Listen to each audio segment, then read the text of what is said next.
Great producer. This set it all off that got me here now. Mm-hmm. We go to the studio, we make It's Like That and Sucker MCs, and I never looked back. Wow. That's how I got there. Joe, he knew his brother would run, saw hip hop business being done in his living room. Right. Russell's and Kurt sleeping, Flash coming over to get their money, Houdini, Jimmy Spicer. So Run, from 12 years old to 15 years old, he's seeing the business shit. So Run's thing is, yo, I'm gonna be famous, I'm gonna get a Benz, I'm gonna get a man. Like, he saw the showbiz. Me, I'm only seeing the artistic side. Right. So when we came together as a group, we was a force to be reckoned with. It was dangerous. Mr. Dice, if you had to do it all over again, would you do anything differently? Hell yeah. I made way more money. There's so many celebrities on the internet that none of us in this room probably even know. They're celebrities, you know. They got 30 million followers, right? But they have no personal communication with anyone. You understand? And that in itself is where we're losing. We're losing big time for that, you know? Yeah. So I salute you. Thank you. You know, and when people talk about pioneers, they need to talk about you. Because you were on the ground floor, you were in the battleground, you were there. And you know what makes me mad about the whole scenario? You weren't monetarily compensated, I'm quite sure, for what you've done. Absolutely not. You know, there's no way Y'all you're can gonna start the day, though. They need to write a listening. check to you. You know what I mean? Because that's crazy. I have a non-for-profit, Can't Be Silenced, that Janine and Gwen helped me set up. Oh, nice. And so if you want to make a donation, you can go to www.cant, Right there. CANTBESILENCED.org. There you go. Let them know. That's right. You can donate. Well, you mentioned Biggie, so you know you have to also supply the Tupac fans. Yeah. Do you guys have any artifacts from him? I was lucky enough. Tupac was on the first tour that we were on with Kane, with Digital Underground. So That's right. I have a couple of pictures of Daddy Rich giving Tupac a haircut in my bathroom. But I have an IOU from Tupac because I used to keep him going. Like, you know, like he wasn't getting enough per diem, so you hit him off with $100 in per diem, buy him some Whoppers. Like, yo, we kept him fed, and you know, he would do anything for us. He would help carry our equipment, like nicest, most innocent kid at that point. And it just shows you how, in a short period of time, then he did Juice. You know, he started living Differently. You know, differently, and I think he got caught up in, you know, just all the hype. When you pick a role, and one's offered to you, what is your motivation to do the role? I mean, I'm quite sure there have been so many parts that you actually turned down.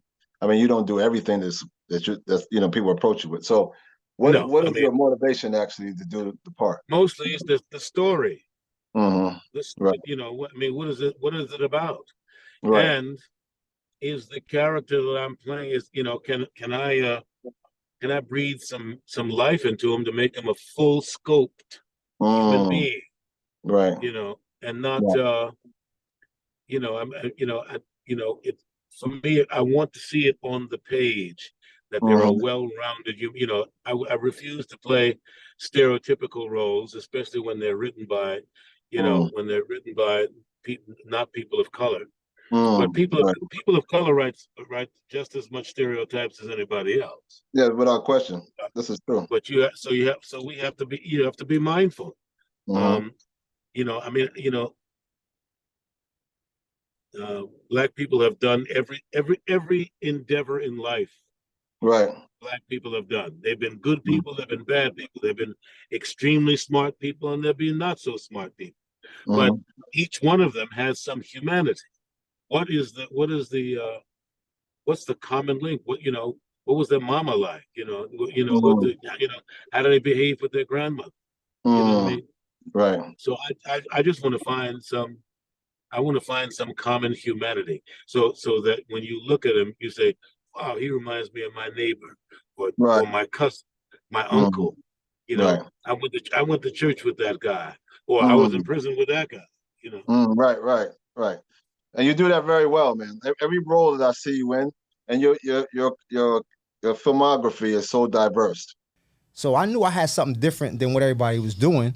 I had this Lottie Dottie-esque kind of story about this girl and this little sexcapades and little funny ending and surprise ending and all that. So I actually I programmed my boy Scooter's drum machine on the F train on the way to the contest. Like programming so it matched my rhyme and dropped out on the right lines. I did all of that on the train. On the train. On the train. Yo, listen, producers understand something. He programmed his joint on the train. So don't give me no excuses. I don't have the right studio. I don't have this, that, and the third. Right. Listen, that's real right there. So I'm sorry, bro. Yeah, no. So I programmed the joint, and then I got up there when my turn came, and I did my rhyme or whatever. And the first part of the rhyme was a joint. It was a rap called Silver Suckers, where I was rapping about people wearing sterling silver, because sterling silver had way played out. Like, wow, it was not. You had to wear gold. You had to wear gold. So it just so happened, the universe, it was a dude in the audience with like Mr. T sterling silver on. So you had to point him So out. everybody, I didn't have to. The crowd thought I was rapping about him. So everybody's like, yo, he talking about him. So that was the first part. And then the second part of my rhyme was this joint called A Hoe is a Hoe, about girls and this and that. And so it was a bunch of different little one-liners where the music dropped out and got to hit a punchline, and everybody went crazy. And nobody else did a rhyme anything like that. Close, everybody was just rapping about how dope they were. And so I ended up winning the contest, and first prize was 6 hours of studio time with Marley Marl. So that's how you guys linked up, man. That's dope. Yeah. Talk to me a little about what you're doing now. I mean, I know you got. All right, so I know you got your comic books. I mean, you have your love for comic books. That came about because let's show some of them actually. Yeah. This is your book. So DMC's before, comic book. Make sure you get these. Yeah. So This is hot. before. And I like this one too. This is my favorite joint right here. This is fire right here. You know, www.dmccomics.com. My man right here. I love so talk to me. Let's talk about So before hip hop and rock and roll and all the rap stuff, all I cared about was comic books. Because in the comic books was the only place I saw people like me trying to figure shit out, but they were badass. Oh, okay. Peter Parker. Right. Bruce Wayne. Superman, Tony Stark, everybody, when they wasn't doing this superhero shit, their lives were pandemonium. So I could relate to that. But Spider-Man comes from queens like me, so it wasn't make-believe. Right, it sure does. So now this thing called hip-hop comes from the Bronx where, oh shit, I could be a superhero. Right. You know, my whole thing was I'm going to be the most powerful entity in the hip-hop universe. King of Rock, crash through walls, come through floors, bust through ceilings. Knock on doors. Rappers don't do that. Superheroes do that. But all the Easter eggs was always there. So I get it. So you're telling me your whole career. I was pretending to be a superhero on the mic, and this shit works. When we were young coming up, she would have these fabulous parties. I grew up in Mott Haven Project. Oh, you did? Okay. In the South Bronx. I went to TAF. Okay, you went to and TAF I went High to School. PS 149 and PS 49 on 138th Street. Okay, no doubt. And you know, I was always surrounded by music. My 5 sisters, we would always get in the middle of the floor and think we was like the dancing group. And then my sister Jackie McGee from Make It Last Forever, she had a hit with her album. That I remember, yes, Sweat. no question. And so, you know, the family was music. I can't sing, but I can organize. Right. I know that's So I was right. the promoter. But you organize very well. Trust what I'm trying to tell you. So listen to me. So let's take it to here, because everybody knows. If they don't know your history, they know that you were on Jay-Z's song. Yeah. Okay, you did the intro of his song. What song was it? 22 Twos, right? You know, Mad Wednesdays. Everybody had the hand claps, right? Yes. You know, and you deserve that space. It wasn't like he just, you know, because at the time you couldn't Google anybody to get like the audio or whatever. See, that was the best thing about the parties back then. Right. You couldn't see a picture. No. If you wasn't there, you missed it. You missed The it. good old days. That was the good old days. Right. People wasn't taking pictures, sending to their friends. No. If you were not there, you were not there. You missed the whole experience. I don't want to miss over that Michael Jackson collaboration because I know you're very passionate about it. That's one of the collaborations you're very, very passionate about it. I'm not here to tell you a story on why you're passionate about it. How do you know I'm passionate about it? How did you know that? Because that's my job to know. Okay, that's you good. know what I mean? That's dope. I like that. I want you to tell your audience and your new fans why you're so passionate about it. Wow. Well, Michael Jackson is one of my greatest inspirations, man. You know, I love kids. I love children. I love doing good things for the kids. But as a child, I looked up to him. My sister used to tell me stories of how I used to spin and rip my pants like him and Mike James Brown, split and everything. But that, I think with that particular song, like out of all the songs he did, that's the song I would want to be on, because it's speaking to the truth. He was coming into, or maybe already had awareness of what was really happening. And it's true till today, man. They don't really care about us. You know, that's a hard pill for people to swallow. But I'll look right into this camera, man. They don't care about you, dog, sister. That's the real deal. And to be a part of a record like that, to me, it gave power and strength, you know? And that's just something where it made me feel like, even though he had this illustrious career and could have did any type of whatever, he gave us a message. A lot of it goes over a lot of Michael people's Jackson, head. yeah, no question. You know what I'm saying? Yeah. They muted him on certain parts of his vocal. You know what I'm saying? Because he said certain things. That lets you know right there what this is really about. I'm not trying to get political on it, but like, to me, that's my greatest accomplishment in this music career. Okay. And for him to pick me and Ill out of rappers just off of the vocal tones and just what we said, because it was a real quick 6 or 8 bars in the song. You know what I'm saying? But what we wrote was something that related to exactly what he was doing in the song. Most rappers, and no disrespect, they'll get on and just kick their bars and, you know, do their little ego pride thing. But I like to take compositions and songs and write specifically custom tailored to whatever the song is really gonna be about. And I think that's what makes timeless, you know, classic, legendary music. You know, so That's very that's true. why I'm really passionate That's you. about that. That's just you being an artist. That's a good artist right there. Right. Artistry. You know. Yes. So that's very important. You know. Yes. You Absolutely. did your homework. I like Ciara Ross. Yeah, man. What? She ain't no joke. What else do you know? Because I got some other things. Because he brought up self-destruction. I'm like, oh, snap, what's coming now? What you want to tell the people, though? mean, you know, your business ain't my business to tell. Unless you. And I saw you had. I'm sorry, Steve. I'm sorry. Here we go again. I saw you had my boy Rico Drayton on your show, aka Flavor Flav.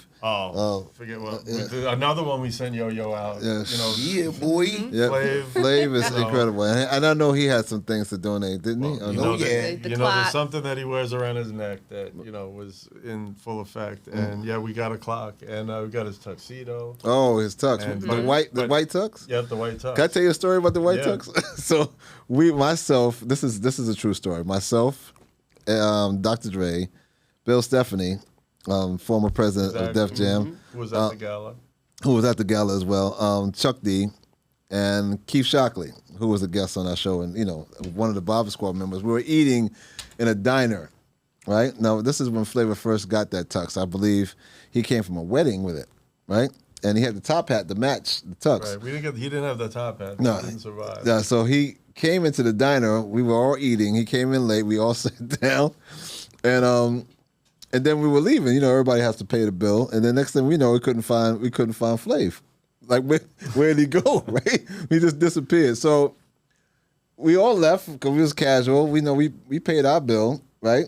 But little did we know, Flavor's portion of the bill was not paid, right? For whatever reason, Flavor just said, "I'm not trying to pay."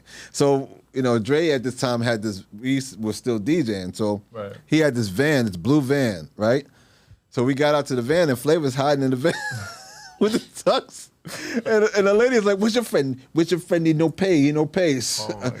So I was like, "Oh, how are you gonna hide?"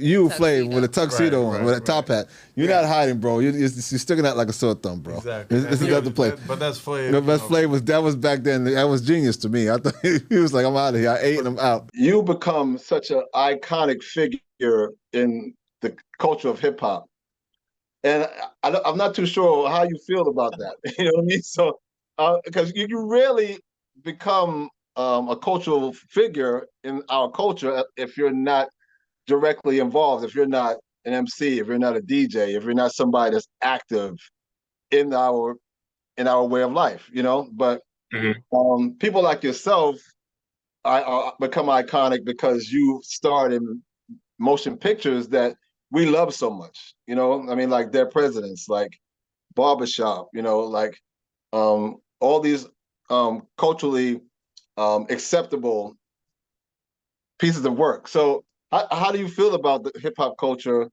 Do you embrace it? Has it supported you in your work? I mean, Well, you know, I did. You know, I was on the West Side Connection. Oh, right. I'm a voice on the West Side Connection, and you know, it's it is a generational thing, and I certainly believe every generation has to define and redefine itself. Mm-hmm. From the previous generation. I don't. I Right. mean, there's a lot of things about hip hop. Mostly, the thing that doesn't flow with me with hip hop is sometimes the languages and as far as talking about women. Mm-hmm. Right. Right. Uh, I come from a more poetic generation where we talk about the same thing. Listen, everybody wants a booty call, or everybody, or every generation experiences booty call. We just didn't call them that. Right. We tried to find more poetic ways of saying that. Yeah, And well, hip hop also, comes right straight from the hip. They come straight from the hip. They don't sugarcoat it, so it gets to be. Sometimes it can be abrasive. So, well, sometimes it can be very abrasive, mm-hmm. and I prefer a softer approach because you get more flies with honey than you do with vinegar. This is very again, true. I mean that's my experience. But Mm-hmm. even the hip hop artist singing about a booty call, all he wants to do is be loved. Right. He just doesn't say it like that. Right. For some reason that may be a little I don't know, maybe too old fashioned or too soft to say, hey, I want some Mm-hmm. love. Yeah, well, that's true. This is very true. Conceptually, you thought, or what kind of album you wanted to piece together? What were some of the conversations like? What were you guys trying to? That's energy you something- were trying to convey to the to be honest with you, it wasn't a thought process. It was really a feel. Mm-hmm. It was just really, play these loops, play these beats, and see what we come up with. But like I said, going back to production and producers who could say, because that song "Where My Homies," I'll give you a perfect example. The hook is 4 bars out of a rhyme that I wrote to the Barry White loop. But LG was like, nah, say that part again. Keep saying that part. Go in the booth right now, lay that part. And off of that 4-bar section of a rhyme that I wrote, just being in the studio, just going through the motions, that became the hook. And we built around that. And I modified some bars and Ill came in, and then we got some people to come in and layer some vocals around what I did would come around my way and all the chanting stuff, and gave it some more soul and just deeper feel as far as sonics go. And that's what it was. It was really a feeling. Ill Out Scratch was just a vibe and a feeling of what we had in the studio. It was never a concept of like, all right, well, we got. Only thing was with the next song, I don't want to jump ahead of you. No, go ahead. That's where the A&R said, look, listen, we want to get somebody on this record because what y'all saying on here is another level. My brother was like, yo, we got to get these turntables, and because everybody was DJing at the time. And then the DJing was a thing at the time. People don't really understand that. It was block parties. It wasn't about rapping at the time. Yeah, it was about just the DJ, right. Well, what happened was the DJ at the block parties would play the grown-up music from like 11 in the morning till about 7:38. Then your uncle would get off the turntable, and then your cousin would come and play all start the younger dropping music. the hip. Right, exactly. So that's how it was. The hard bottom music would play earlier. Exactly. Right. And the sneaker music would play later. We got it. Right. And then so my brother's rules was, yo, when I'm at home, don't touch my turntables. I was like, motherfucker. It's just much as mine. I know it's your idea to get them, but you sold my comic books. Right, but I can't touch them. And I didn't want to touch them until I heard a tape, a Grandmaster Flash mixing Good Times. And the record didn't play all the way through. This guy stopped the break and kept the break going from Good Times, boom, boom, boom, boom, boom, boom, boom, good. But then he made it go good. Right. But then he made it go good. Right. So I'm like, what the hell? I had to figure out how he did it. So in you my started basement, I became a DJ first. Right, that's dope. Because DJing was it. If you weren't a DJ, you were not official. DJ got the girls. DJ got the crowd response. It wasn't about the MCing thing came later. It came a little later. And so 95, I found out I was HIV positive, but by 98, I found out that now had AIDS. Oh, okay. So and also your T cells. So a person that does not have HIV, their T cells might be 500 and better. I had 3 T cells. And your T cells are your white blood cells, Right. the helper cells that keep you from getting virus and Right. infections. Right. And so, and we don't talk about this anymore. Yeah, Nobody talks about. People think HIV doesn't exist, but it does. It does, It's yeah. still here. People are still getting infected. It's a preventable disease. You don't have to get HIV, but I don't know why. African Americans, we are number 1 in every health disparity there is. Yeah, so no not question. only HIV, not only AIDS, high blood pressure, diabetes, colon cancer, cancer. diabetes, Yep. breast cancer. And it's not because we're more prone, but it's because we don't go for the screenings and taking care, especially black men. That's why I had the prostate cancer van at my church, like every couple of months now. At 1 Corinthians Baptist Church, shout out to Michael A. Wall no question. and Reverend Lakeisha. No question. And my FCBC family. But you know, I'm at a church that they're not in the church, they're not behind the walls, they're outside. Right. And so, you know, I took it on during this 50 years of celebrating hip hop that black men don't go and get examined. Right. And I know a lot of brothers are telling me that they have prostate cancer. I got prostate cancer. I have a problem with my prostate. So I decided to bring the bus Right. to them. So it's there on Sundays, and you come out of church and you know. What's the address? 1912 Adam Clayton Powell Adam Jr. Clayton Boulevard, Powell, that's right. Right on the corner of 116th Street. Well, I've been working with Rocky Buchanan and others on the board for over 13 years. You know, we had a couple of locations early that we changed our mind about, but we just kept plugging away, kept building the collection, kept collecting incredible people like Pete here and Martha Diaz and Signon Kelly and just so many incredible people behind the scenes whose names you may not know or see, but you know, it took a ragtag group of rebels to come together to fight against the evil empire, and now we're gonna have a hip hop museum in the BX. No question. Salute to that. And Salute to that. opens up in 2024, correct? We think Late it'd be 2024. Late 24. Like we're hoping like there's a soft opening around that time, but I think maybe like the beginning of 25 because the entire building is done, which is the biggest part. It is. It's done already. Yeah, I mean that is totally done. So But now there we got the are interior. apartments and stuff upstairs, right? That's all done too. Right. That's not affiliated with the museum. Oh, it's not. But we're part of their whole development. Okay. So, Right.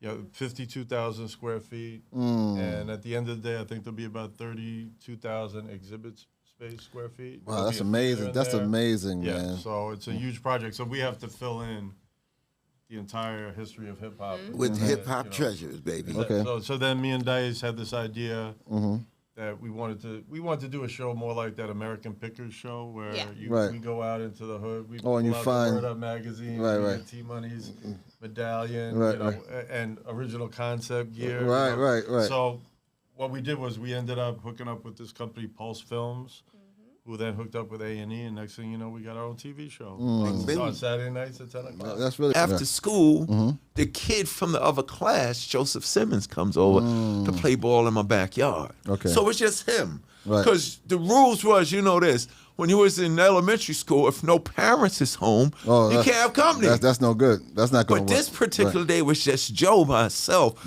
So usually I would go get the Dixie cups and a pitcher of water and come to the back door and pour the water out. But it was just Joe. I said, come on in to get your water. My parents don't get home till 4:30. Right. It's 3 o'clock. Yeah, right. So he comes in, he sees my brother's turntables. So, okay. And he goes, yo, do you do that? And I go, nah, that's my brother's. I didn't want him because Right. Grandmaster Get High, Easy D was my world. Right. My escape. Right. So he goes, yo, my name is DJ Run. My brother's Russell Simmons. I know you see the flyers that's up on the telephone poles and this that says Rush Party. Well, my brother's Russell Simmons, and he manages Curtis Blow. So he started dropping names: Jimmy Spicer, Houdini, Right. Grandmaster Flash, Crash Crew. And I do shows when it's not school time in the summertime. I go do shows with Curtis Blow. So I'm like, whoa. And I go, yeah, I'll do it a little bit. And he said, no, you don't. No, you don't. He said, show me. So I'll go over there and DJ. Once I did that, he's open now. So now he's telling me about his adventures. Right. So now when he comes over to my house, he's bringing tapes over. Yo, I play Bear Mountain with Grandmaster Flash and the Zulu and the Crash Crew and here's me, Curtis Blow, and DJ Hollywood. So I'm like, wow. So I still didn't let my secret out. Right. He knew I was DJ. He knew I was good. Right. I actually Run could DJ, but he didn't know how to quick mix and Oh, scratch. okay. So Grandmaster Get High taught DJ Run how to quick mix and Wow, scratch. that's So crazy. one particular day we in the basement and I forget to put my black and white notebook away. Oh, so he saw that. So he picks it up. So he saw that, right. And I'm trying to get it back from him because, it's like my diary. That's personal. But yeah, it was my diary. I'm Right, rhyming about my moms and pops and my comic books and stuff like that. And he was basically like, yo, D, you do this? And I was like, yeah, it's a hobby to me. And he says this to me. Whenever my brother lets me make a record, I'm putting you in my group. That was in 8th grade. He says And what year was this? Like this is 79. 79. Right, okay. Podcast joint.